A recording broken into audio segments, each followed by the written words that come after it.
رمضان المبارک کا بے صبری سے انتظار کرنے والوں سن لو، اللہ کی لاڈلی صورت صرف 33 بار پڑھ لو، رمضان کا چاند نکلتے ہی مالا مال ہو جاؤ گے۔ یہ موقع بار بار نہیں ملتا، جلدی کریں۔ بسم اللہ الرحمن الرحیم۔ اب عمل کیا ہے؟ ماہ رمضان المبارک کا چاند دیکھ کر یا اس سے پہلے آپ کو جب جہاں جیسے وقت مل جائے باوضو مصلی پر بیٹھ کر آپ نے سب سے پہلے نبی اکرم صلی اللہ علیہ وسلم کی ذات مبارک پر 3 بار درود پاک پڑھنا ہے۔ درود پاک آپ کوئی بھی پڑھ سکتے ہیں۔ آپ مختصر اور آسان سا درود شریف صلی اللہ علیہ وسلم پڑھ لیں یا صلی اللہ علی محمد پڑھ لیں۔ بہتر ہے کہ آپ نماز والا درود ابراہیمی پڑھ لیں، اور روایات میں آتا ہے کہ ہمارے پیارے آقا صلی اللہ علیہ وسلم بھی تمام درودوں میں درود ابراہیمی کو ہی سب سے زیادہ محبوب رکھتے تھے۔ تو آپ نے کوشش کرنی ہے کہ درود ابراہیمی ہی پڑھیں۔ ایک مرتبہ حصول برکت اور ثواب کی نیت سے میرے ساتھ بھی پڑھیے گا۔ اللہم صلی علی محمد وعلی آل محمد کما صلیت علی ابراہیم وعلی آل ابراہیم انک حمید مجید۔ اللہم بارک علی محمد وعلی آل محمد کما بارکت علی ابراہیم وعلی آل ابراہیم انک حمید مجید۔ 3 بار درود پاک پڑھنے کے آپ نے سب سے پہلے اپنے خاص مقصد کی نیت کرنی ہے۔ بے شک ہر انسان کی حاجت، پریشانی، مصیبتیں الگ الگ ہیں، جو چاہے اپنے الفاظ میں نیت کر لیں۔ مثال کے طور پر آپ نے اپنے رشتے کے لیے وظیفہ کرنا ہے تو آپ دعا کریں، نیت کریں کہ یا اللہ اس عمل کی برکت سے مجھے اچھا رشتہ عطا فرما۔ اولاد کے لیے پڑھ رہے ہیں تو نیت کر لیں یا اللہ اس وظیفے کی برکت سے مجھے اولاد عطا فرما۔ کاروبار کے لیے پڑھ رہے ہیں تو یہ نیت کر لیں کہ یا اللہ اس عمل کی برکت سے مجھے بہترین کاروبار عطا فرما۔ آپ کرائے کے مکان میں رہتے ہیں، آپ اپنا ذاتی گھر خریدنا چاہتے ہیں، اس کی نیت کر لیں۔ من پسند نوکری، من پسند شادی کے لیے بھی پڑھ سکتے ہیں۔ آج اگر ایک لمبی لسٹ بنا کر بھی بیٹھ جاؤ گے نا تو میرا رب خالی ہاتھ نہیں لوٹائے گا۔ آج آپ جس کام کے لیے بھی یہ وظیفہ پڑھو گے اس کام کی نیت لازمی کرنی ہے۔ اپنے مقصد کی نیت کرتے ساتھ ہی فوری طور پر آپ نے ایک بار اعوذ باللہ من الشیطان الرجیم بسم اللہ الرحمن الرحیم پڑھ کر وظیفے کا آغاز کرنا ہے۔ تعوذ اور تسمیہ پڑھنے سے تمام شیطانی اثرات ختم ہو جاتے ہیں، اور جس کام کے شروع میں تعوذ اور تسمیہ پڑھ لیا جاتا ہے اس میں برکت ہوتی ہے، اس میں خیر ہوتی ہے اور اس میں سلامتی ہوتی ہے۔ جب آپ نے اپنے تمام مقاصد کی نیت کر لی، تعوذ اور تسمیہ پڑھ لیا، تو اب آپ نے سب سے پہلے نمبر پر جو وظیفہ پڑھنا ہے وہ استغفار کا وظیفہ ہے۔ آپ نے استغفار کون سا پڑھنا ہے؟ یہ سب سے خاص بات ہے۔ آپ نے استغفر اللہ ربی من کل ذنب واتوب الیہ، استغفر اللہ، بس اتنے کلمات آپ نے پڑھنے ہیں۔ استغفار پڑھتے دوران آپ گناہ گار ہیں، سیاہ کار ہیں، بدکار ہیں، پورا سال جتنے بھی گناہ کیے، جتنا حرام کھایا، بہتان بازی کی، غلطی کوتاہیاں کی، جھوٹ بولا، غیبت کی، جتنے بھی برے اعمال کیے، آپ اپنے اعمال کو جانتے ہیں، میں اپنے اعمال کو جانتا ہوں، ہر کوئی اپنے گناہوں کو اچھی طرح جانتا ہے۔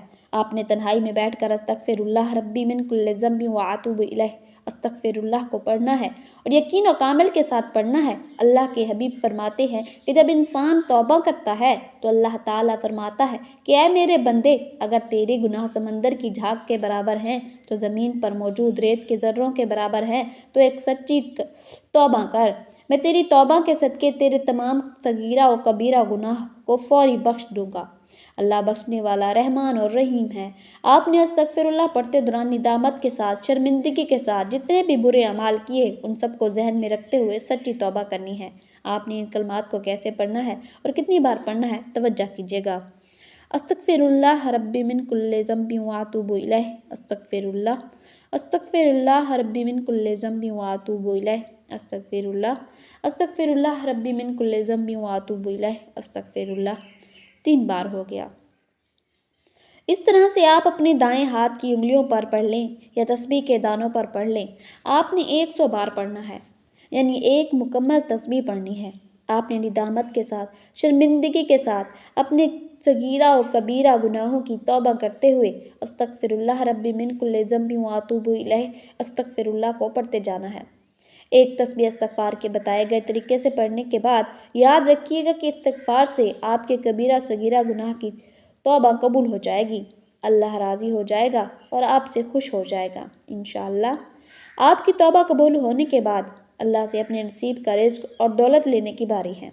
اب اپنی پسند کا نصیب اور تقدیر لکھوانے کی باری ہے، تو اب آپ نے دوسرے نمبر پر ایک قرآنی سورت کو پڑھنا ہے۔ یہ قرآنی سورت پڑھتے ہی اللہ آپ کی نسلوں کو آباد کر دے گا، آپ کی خالی جھولیوں کو بھر دے گا۔ یہ صورت آپ کو کسی کا محتاج نہیں رہنے ہونے دے گی۔ یہ قرآنی صورت اللہ کی وحدانیت کو بیان کرتی ہے۔ یہ قرآنی صورت سورہ اخلاص ہے۔ سورہ اخلاص ہر کسی کو زبانی آتی ہے۔ سورہ اخلاص کو 3 بار پڑھنے سے ایک مکمل قرآن مجید کا ثواب ملتا ہے۔ ایک بار ثواب کی نیت سے تلاوت سماعت فرما لیں۔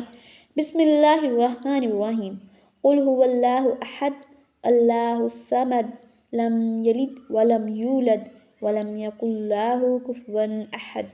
دوسرے نمبر پر آپ نے سورہ اخلاص کو 33 بار پڑھنا ہے، یعنی ایک مکمل تسبیح کرنی ہے۔ سورہ اخلاص میں رب کی وحدانیت کا ذکر ہے۔ اس کا لفظی معنی ہے اللہ ایک ہے، اللہ بے نیاز ہے، نہ وہ کسی کا باپ ہے نہ وہ کسی کا بیٹا ہے، اس کا کوئی ہم سفر نہیں، اور یقین کیجئے کہ رمضان المبارک کا چاند آپ کی تقدیر کو بدل کر رکھ دے گا۔ رمضان کا چاند خوشیوں کا چاند ہے، رحمتوں کا چاند ہے، برکتوں کا چاند ہے، کامیابی کا چاند ہے۔ آپ نے ہر بار بسم اللہ الرحمن الرحیم کے ساتھ سورہ اخلاص کو پڑھنا ہے۔ سورہ اخلاص پڑھتے ہی آپ رب کریم سے اپنے دل میں جو کچھ مانگتے چلے جاؤ گے، آپ کی ہر حاجت پوری ہو جائے گی۔ جب آپ نے 33 بار سورہ اخلاص پڑھ لی تو اب آپ آخری اور تیسرا وظیفہ جو آپ نے پڑھنا ہے وہ اللہ کے ایک صفاتی نام، اللہ کے جلالی نام، اللہ کے ایک کرم کرنے والا نام یا ذل جلال والاکرام کا پڑھنا ہے۔ یہ ایسا جلالی اسم اعظم ہے کہ آپ کے گھر سے دشمن کی چیخیں نکل جائیں گی۔ آپ کے سامنے کھڑا دشمن جو آپ کا راستہ روکتا ہے، چاہے بیٹی کے رشتوں میں رکاوٹ بن کر کھڑا ہو جاتا ہے، چاہے آپ کے کاروبار میں رکاوٹیں کھڑی کرتا ہے، آپ کے مسائل کو بڑھاتا چلا جاتا ہے، آپ کے لیے مصیبت کھڑی کرتا ہے، یا ذل جلال والاکرام پڑھتے ساتھ ہی دشمن کی چیخیں نکل جائیں گی۔ اگر آپ کسی کو قابو میں کرنا چاہتے ہیں، کسی کو اپنا بنانا چاہتے ہیں تو یا ذل جلال والاکرام کو پڑھیں۔ آپ اپنے گھر میں رزق اور دولت کی فراوانی چاہتے ہیں، آپ اپنے گھر میں رزق اور دولت کی خیر و کثیر چاہتے ہیں تو ذل جلال والاکرام کو پڑھیں۔ کیسے پڑھنا ہے اور کتنی بار پڑھنا ہے، توجہ کیجیے گا۔ یا ذل جلال والاکرام، یا ذل جلال والاکرام، یا ذل جلال والاکرام۔ اس طرح سے آپ نے یا ذل جلال والاکرام کو ہاتھوں کی انگلیوں پر پڑھ لیں یا تسبیح کے دانوں پر پڑھ لیں۔ آپ نے 100 بار پڑھنا ہے، یعنی ایک مکمل تسبیح آپ نے پڑھنی ہے۔ رمضان کا چاند ظاہر ہوتے ہی میں نے جو 3 اعمال آپ کے حوالے کیے ہیں، اگر کوئی فقیر بھی پڑھے گا تو بادشاہ بن جائے گا، اگر کوئی بھکاری بھی پڑھے گا تو لینے والے سے دینے والا بن جائے گا۔ یقین کیجئے یا ذل جلال والاکرام 100 دانوں کی ایک تسبیح پڑھتے ساتھ ہی آپ کو خود محسوس ہوگا کہ آپ کے اوپر رحمتوں کی برسات ہو رہی ہے، آپ کا جسم لرز جائے گا، آپ کو یوں محسوس ہوگا کہ کوئی قریب سے گزر گیا ہے تو سمجھ لو قبولیت ہو چکی ہے۔ سمجھ لو کہ رمضان کے چاند کے ساتھ آپ کے نصیب میں بہار آ چکی ہے۔ آپ کی تمام تنگ دستیاں، رکاوٹیں، بندشیں ہمیشہ کے لیے ختم ہو چکی ہیں۔ یہ اعمال والوں کی امانت ہے، میں نے بھی اللہ والوں کے طریقوں سے بتائے ہیں۔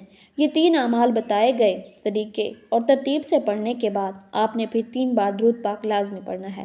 جو آپ نے عمل کے شروع میں پڑھا تو اب آپ کا عمل مکمل ہو گیا۔